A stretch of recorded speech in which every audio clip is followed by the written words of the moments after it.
Okay, welcome. We're going to talk about backwards walking and why.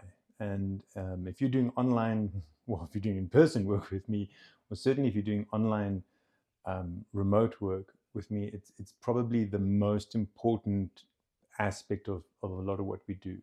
And I'll explain why in the context for backwards walking, why it's so powerful. Um, let's just talk about what backwards walking does. It teaches you the proper shape of running. Gives your brain permission to make that shape or to be relaxed in that position. And we'll talk a little bit, I'll explain that in a little bit more in depth, what that means. And it really, really helps with injury prevention. So if you're going to powerfully reframe the way you run, you you need to prepare yourself so that the changes in your run technique don't cause an injury. And so basically what we're doing, and it's fantastic rehab. Again, it's a fantastic warm-up, and it's fantastic at increasing your parasympathetic drive and waking up your posterior chain.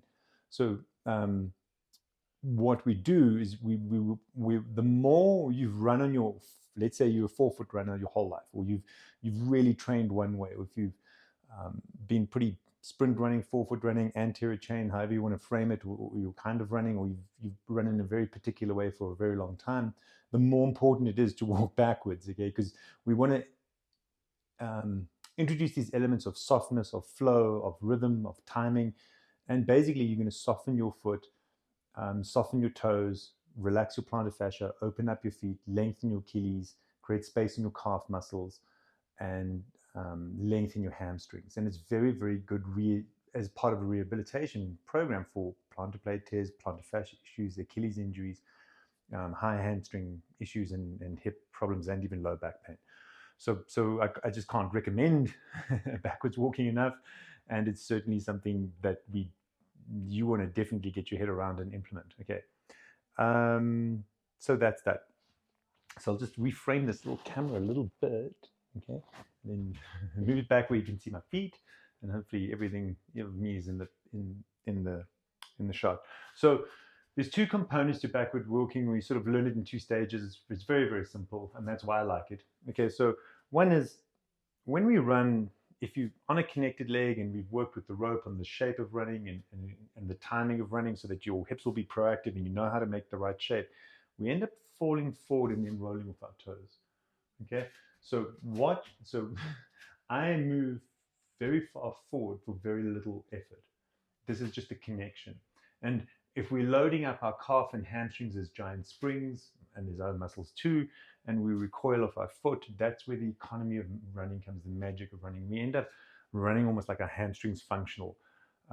When I, most of the time, almost all of the time, with people with Achilles injuries, you find that if you can soften your Achilles and load it deeper, okay, like drawing a bow deeper, your Achilles responds favorably to it. And a lot of people with chronic Achilles injuries, paradoxically, if you load it deeper and softer, it's painless.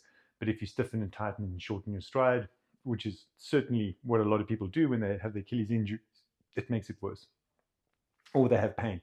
And so, anyway, this is very, very good rehab for your Achilles as well. Okay, so the most important thing is be safe. Okay, walking backwards, if you're concentrating on what you're doing and trying to feel what you're doing, you get out of your head and your awareness will shut down. Okay, you're going to walk into things. So try and do it somewhere where there's a lot of space, like a big open field. And you can walk along the line and you know you're good for quite a long period of time. I walk people through walking backwards quite often, and in a gym environment, if you leave that athlete alone, you don't bring attention to them, they'll walk backwards into equipment all the time because they're so busy concentrating on what they're doing that your peripheral vision and your peripheral awareness shuts down. Okay, so do it in a safe environment. The best place to walk barefoot is on a treadmill, and the best way to do it is barefoot on a treadmill. And there's no sense of resistance. You don't need to pull a sled backwards. There's no resistance. It's just a simple neurological timing frame. So here we have a person falling forward, rolling off toes. Very, very difficult to teach people to do that in running, or it can be. Here in a run, it's simple. But in that position, what we're doing is so we want to land, load, explode. This is better to think of as flourish because it's basically for all intensive purposes, passive. Okay, so backwards walking, you're simply making that shape. Bend your toes, heel down. Okay, bend your toes, soft toes, heel down. And it's very important to have soft toes and that they must bend, and which is kind of why we prefer doing this barefoot. But if you've got thin-soled shoes, that's better. You can do it in your running shoes too. Walking backwards is better. It's better to walk backwards in shoes than to not walk backwards barefoot. Okay, we get things done by doing. Okay, so that's component number one, and most people get that very, very quickly. Oh, soft toes, heel down, soft toes, heel down. And you can, if you are challenged, let's say, I don't know, you want to go for a run and you're traveling, you're in a hotel room, you can basically go soft toes, walk this way, soft toes, and then walk backwards, soft toes, heel down, soft toes, heel down, soft toes, heel down, and then walk forward and go like heel stays on the ground, off soft toes, heel stays on the ground, off soft toes. Okay. Don't try and make this happen when you run. You will injure yourself, or there's a risk that you will injure yourself, and we want to minimize risk at all. So these, again, if you're new to the sort of concept of foreign run, a lot of what we do here, and we want to experience it come to us in the run. We don't try and make it happen. Do not try and leave your heel on the ground and push off your toes when you are running. It's not likely to go well for you. Okay, we can practice the safe and walking and when we're relaxed. When we run, it'll inevitably just infuse into your running if you give it permission or if you accept it and you don't try and do the opposite, right? Anyway, so that's step one, soft toes, heel down. Step two is we want to make sure my laser pointer points towards my lead leg, so that a lot of times people will move this way when they step backwards. Okay, so my belly button is pointing towards my back leg, not my front leg, or I opened up to get back. And that'll happen if your pelvis is locked, if your hip flexors are tight, if you're stuck in a homolateral gait pattern. It's the norm. So pay attention now. Okay, it's the norm to step backwards this way and walk backwards like a grizzly bear. Okay, so what we want to do is we want to walk back with our belly button, or if I had a flashlight or a laser pointer coming out of my belly button towards the front leg, belly button towards the front leg, belly button towards the front leg. So that's step two.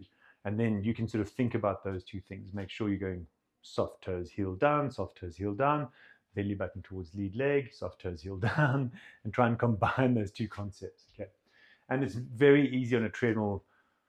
Everyone should be able to walk backwards within one session. Okay, the dose and timing. 5 minutes of backwards walking seems to be the magic number. Definitely try and go over 3 minutes. Past 3 minutes, your brain starts to recognize that a significant event is happening and it needs to pay attention to it. Under 3 minutes, it's kind of like social media. Okay, you look and you move on. Okay. So 5 minutes would probably be the magic number, definitely more than 3 minutes. Okay.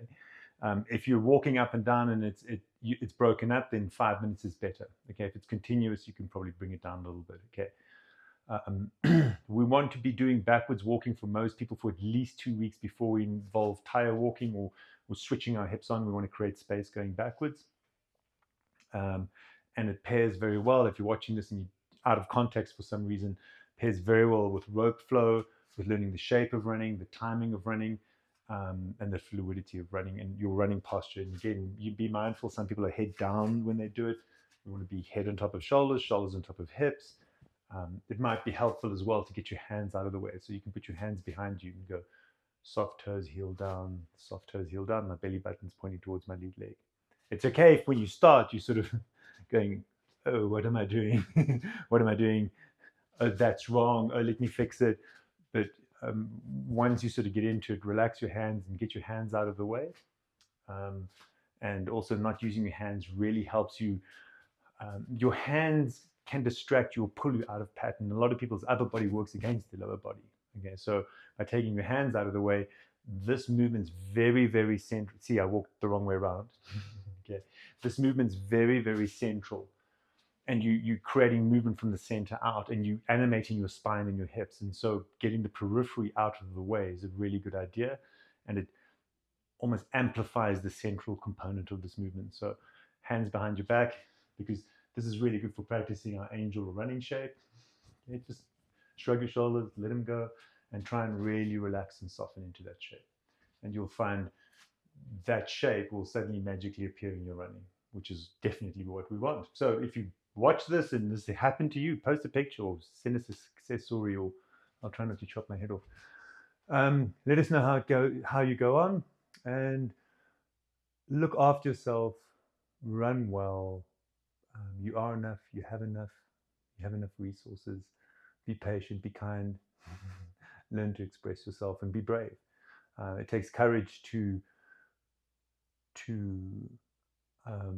express ourselves, and when you start to run well, it becomes an expression of self, and we can be diminished and, I don't know, conservative and shy, and as our running opens up and as we express ourselves in the world, how the world sees us changes, and how we see the world changes, and it takes courage to be your authentic self. And literally, running well is an expression of your authentic self. So there we go. And I like the backwards walking as well, because it helps us almost walk back in time to when most of us could run really well as children. Okay, take care, much love, and good luck with your running.